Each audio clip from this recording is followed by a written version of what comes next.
Welcome back royal dairy YouTube channel. So இன்றைக்கி நம்ம discuss பண்ணக்கூடிய பார்த்தீங்கன்னா இந்த டிஆர்டிஓடைய ஒரு எக்ஸாம் பற்றி செப்டம் எக்ஸாம் பற்றி நம்ம டிஸ்கஸ் பண்ணலாம். இந்த centre for the personnel talent management CEPTAM level organising the department of defence research and development organisation DRDO ministry of defence government of India. So இதில் வந்து என்ன அனௌன்ஸ் பண்ணியிருக்காங்கன்னா S T A B okay senior technical assistant அப்படின்னு சொல்லக்கூடிய அந்த போஸ்ட்டுக்கு வந்து 203 vacancy வந்து அனௌன்ஸ் பண்ணியிருக்காங்க. இதில் வந்து ஃபிசிக்ஸ் ஓகே நீங்கள் ஃபிசிக்ஸ் படிச்சிருந்தீங்கன்னா உங்களுக்கு மொத்தம் வந்து 18 வேகன்சி இருக்குது. அப்புறம் ரிசர்வேஷன் வேகன்சியும் இருக்குது. சரிங்களா? ஸோ இது ரெண்டுத்தையும் நம்ம டிஸ்கஸ் பண்ணிடலாம். ஸோ அட்வர்டைஸ்மெண்ட் உங்களுக்கு நம்பர் பார்த்தீங்கன்னா செப்டம் லெவல் இம்பார்ட்டன்ட் ஸ்டேட்ஸ் அப்படின்னு பார்க்கும்போது 1/1/2026 இதுதான் வந்து கியூரிக்கல் டேட் ஆஃப் எலிஜிபிலிட்டி. ஸோ இந்த டேட்டுக்கு முன்னாடி ஓகேவா நீங்கள் நெக்ஸ்ட் இயர் ஓகேவா 1/1/2026க்கு முன்னாடி நீங்கள் வந்து பிஎஸ்சி ஃபிசிக்ஸ் படிச்சிருக்கணும். ப்ளஸ் இல்லைனா நீங்கள் வந்து 10th முடித்து ஐடிஐ முடிச்சிருந்தீங்கன்னா மட்டும்தான் எலிஜிபிலிட்டி. ஸோ அதுக்கு முன்னாடி நீங்கள் வந்து மாஸ்டர் டிகிரியோ இல்லை டாக்டர் ஆஃப் ஃபிலாசபியோ இல்லை அனதர் ஹையர் குவாலிஃபிகேஷன் ஏதாவது நீங்கள் வாங்கியிருந்தீங்கன்னா நீங்கள் வந்து not eligible to apply for this post ஓகேங்களா? ஸோ என்ன ஆக்சுவலி அப்படின்னா நீங்கள் வந்து 2025 கிராஜுவேட் ஆனவங்களாக இருந்தாலும் சரி இல்லை 2024 master of science okay MSc படிச்சிருந்தாலும் சரி இல்லை 24 படிச்சிருந்தாலும் சரி 25 படிச்சிருந்தாலும் சரி இல்லை 26 நான் மாஸ்டர் ஆஃப் எம்எஸ்சி கிராஜுவேட் ஆக போகிறோன்னா நீங்கள் எலிஜிபிலிட்டி 26 கிராஜுவேட் ஆகிறவங்க எம்எஸ்சி ஃபிசிக்ஸ் முடிக்கிறவங்க எலிஜிபிலிட்டியாக இருப்பீங்க.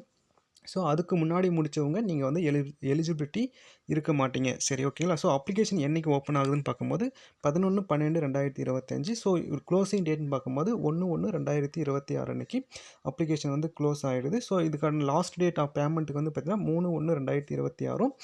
கரெக்ஷன் விண்டோ வந்து 4/1 அடுத்த நாளே அப்படி கொடுக்குறாங்க. ஸோ எக்ஸாம் டேட்டை வந்து அவங்க அனௌன்ஸ் பண்ணிவிடுவாங்க. நீங்கள் வந்து நம்ம அப்டேட் பண்ணிடலாம். சரிங்களா? ஸோ அடுத்து பாருங்கள் உங்களுக்கான பே லெவல் கொடுத்துருக்காங்க. எஜுகேஷனல் குவாலிஃபிகேஷனில் சொல்லியிருக்காங்க பார்த்தீங்கன்னா candidate must pass the educational qualification BSc or diploma laid down against the respective post following the table okay இந்த crucial date of eligibility of post they can apply. Candidate who have result of final year exam is awaiting the curricular date of eligibility prescribed the notification are not eligibility and hence should not be applied ஓகேங்களா? Moreover fulfillment of the eligibility does not entail any candidate to claim her candidate to selection to any post. Okay, please note that the candidate possessing higher qualification vice master of science, doctor of philosophy, bachelor of technology, bachelor of engineering degrees is any subject or discipline on the curricular date of eligibility shall not be considered for the recruitment ஓகேங்களா? So அந்த 1/1/2026க்கு முன்னாடி நீங்கள் வந்து graduate ஆகிருக்கீங்க, master of science வச்சுருக்கீங்க இல்லை doctor of philosophy வச்சுருக்கீங்கன்னா நீங்கள் வந்து eligibility கிடையாது. ஸோ நீங்கள் அப்ளை பண்ணக்கூடாது ஓகேங்களா? ஸோ இதில் வந்து பார்த்தீங்கன்னா உங்களுக்கு கொடுத்துருங்க ST okay senior technical assistant பிக்கான ஃபிசிக்ஸோடைய வேகன்சி நம்ம பார்க்கலாம்.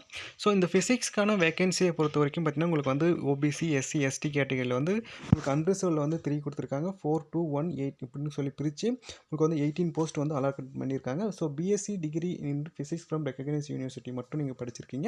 So anywhere India okay abroad also அப்போ உங்களுக்கு சென்னையில் இருக்குது, டேராடூனில் இருக்குது, ஜார்க்கண்ட் இருக்குது, கர்நாடகா அண்டு மத்திய பிரதேஷ் அண்ட் விசாகப்பட்டினம். ஸோ இந்த ஏரியாவிலலாம் உங்களுக்கு ஒர்க்கிங் லொக்கேஷன் இருக்குதுன்னு சொல்லியிருக்காங்க.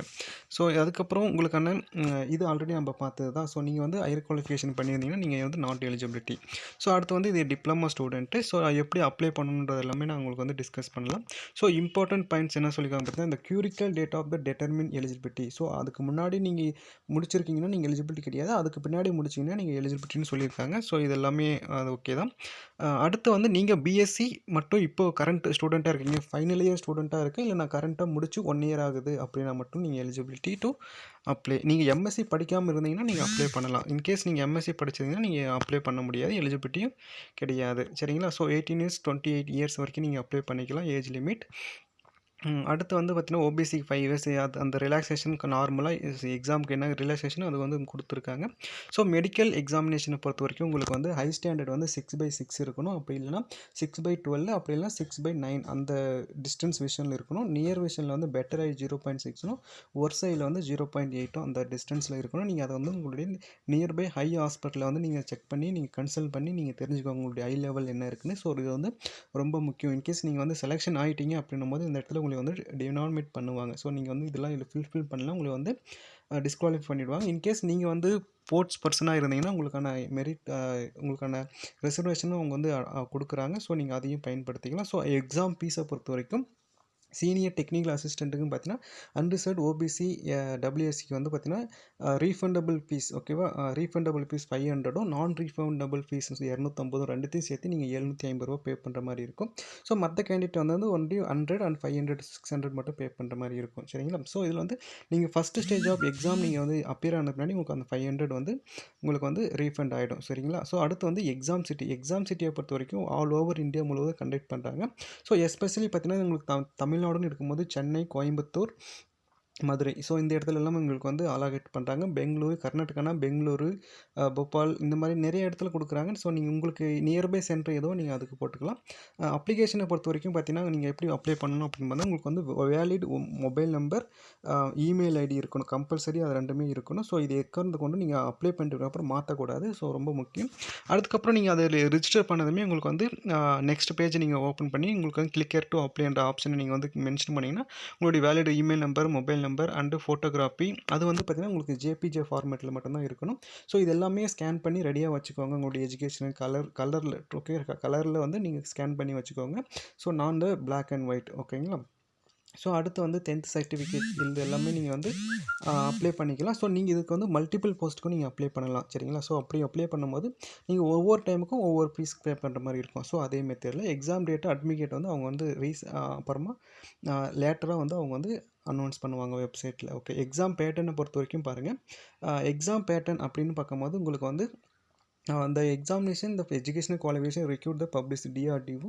The medium of examination will Hindi and Englishல வந்து உங்களுக்கு கண்டக்ட் பண்ணுறாங்க. இது வந்து tier 1 tier 2 based examination computer பேஸில் இருக்கும். ஸோ டயர் 1 பொறுத்த வரைக்கும் பார்த்தீங்கன்னா உங்களுக்கு வந்து ஆல் த போஸ்ட்டுக்கு வந்து காமனாக வந்து ஜென்ரல் சயின்ஸ் இருக்கும் 40 கொஷனும், ஜென்ரல் இங்கிலீஷ் 30 கொஷனும், quantum aptitude and general maths வந்து 40 கொஷனும், ஜென்ரல் இன்டெலிஜென்ஸ் அண்ட் ரீசனிங் வந்து 40 கொஷனும் இருக்கும்.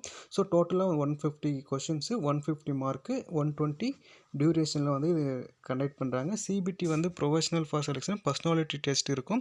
So test will be the 20 minutes and test specific to subject on the post code. So நீங்கள் வந்து எந்த சப்ஜெக்ட்டில் அப்ளை பண்ணிங்களோ அந்த சப்ஜெக்ட்டில் வந்து 120 மார்க் வந்து எக்ஸாம் கண்டக்ட் பண்ணுவாங்க. ஸோ நீங்கள் 120 எவ்வளோ ஸ்கோர் பண்ணுறீங்கிறத பொறுத்து உங்களுக்கு வந்து மெரிட் போஸ்ட் வந்து ஓப்பன் பண்ணிவிடுவாங்க. சரிங்களா. ஸோ மெரிட் ப்ரிப்பேர் பண்ணி உங்களுக்கு கொடுப்பாங்க. ஸோ இதில் வந்து என்ன சொல்லியிருக்காங்க அடுத்து பார்த்தீங்கன்னா டயர் 1 டயர் 2வில் வந்து நீங்கள் என்ன மாதிரி மார்க் ஸ்கோர் பண்ணியிருக்கீங்க. கேரி 1 மார்க்கு, நெகட்டிவ் மார்க் வந்து 0.555 இருக்குது. ஸோ இங்கே wrong answer both tier 1 tier 2 எல்லாமே சேர்த்து ஓகேங்களா. Advice to keep the mind the answering the questions. Okay. அதுக்கப்புறம் உங்களுக்கு கட் ஆஃப் எல்லாமே அவங்க சொல்லுவாங்க. அடுத்து வந்து செலெக்ஷன் ப்ராசஸ் அப்போ பொறுத்த வரைக்கும் போது tier 1 tier 2 describe the about table 1 the score the tier 1 tier 2 maybe normalise the பெரிய requirement. The tier 1 tier 2 consent the type multiple choice question only. Tier 1 test screen test and tier 2 is a professional selection. Okay. Tier 2 the mode of the changing depending on the original requirement government of India உடைய policy படி. So இப்போ நீங்கள் வந்து tyre 2ல் 45% OBC ரிசர்வேஷனாக இருந்தீங்கன்னா SC எஸ்டினாலும் உங்களுக்கு 35 student. Okay. Tier 1 merit candidate professional short listed for the tier 2 examination 1:10 ஓகேங்களா. ஸோ அப்படிங்கும்போது ஒரு போஸ்ட்டுக்கு 10 பேர்னா அப்போ நமக்கு வந்து மொத்தம் 18 போஸ்ட் இருக்குது. ஸோ 18 × 10 180 ஸ்டூடெண்ட்டை வந்து ஷார்ட் லிஸ்ட் பண்ணுவாங்க. ஸோ அதில் வந்து 18 பேரை வந்து செலெக்ஷன் எடுப்பாங்க. சரிங்களா. All the cut off score will be professional short listed for tier 2 and mention the ratio of increasing and decreasing upon the organisational requirement ஓகேங்களா. ஸோ இதுக்கப்புறம் நீங்கள் வந்து tier 2 result based okay based on the document upload the candidate during the submission of online application. The primarily document scrutiny will be done is the tier 2 merit till sufficient number of the candidate available nomination. The based on the tier 2 merit list candidate found eligibility after the primary document security will be professional selected according to the post category subcategory of the number of vacancy is available. Okay. Selection process for the post of technical A இதெல்லாம் okay. இதெல்லாம் முடிச்சதுக்கப்புறம் உங்களுக்கு வந்து exam எப்படி இருக்குன்னு சொல்லிடுவாங்க. So normalise mark okay. Tier 1 date of birth, அடுத்து merit list, அடுத்து ஆல்பபெட்டிக் ஆர்டரில் நேம் வந்து சொல்லி கொடுத்துடுவாங்க. ஓகேவா. ஆன்சர் கீ எல்லாமே இஸ்ரோடைய டிஆர்டிஓ வெப்சைட்டில் வந்து அனௌன்ஸ் பண்ணிவிடுவாங்க. மற்றதெல்லாம் நம்ம வந்து நீங்கள் வந்து எக்ஸாம் வந்து குவாலிஃபை ஆன பின்னாடி நம்ம வந்து மீதி எல்லாமே டிஸ்கஸ் பண்ணிக்கலாம். அண்டு தேங்க்யூ ஃபார் வாட்சிங். உங்களுக்கு ஏதாவது டவுட் இருந்துச்சுன்னா நீங்கள் வந்து நம்ம கமெண்ட் செக்ஷனில் சொல்லுங்கள், நம்ம டிஸ்கஸ் பண்ணலாம்.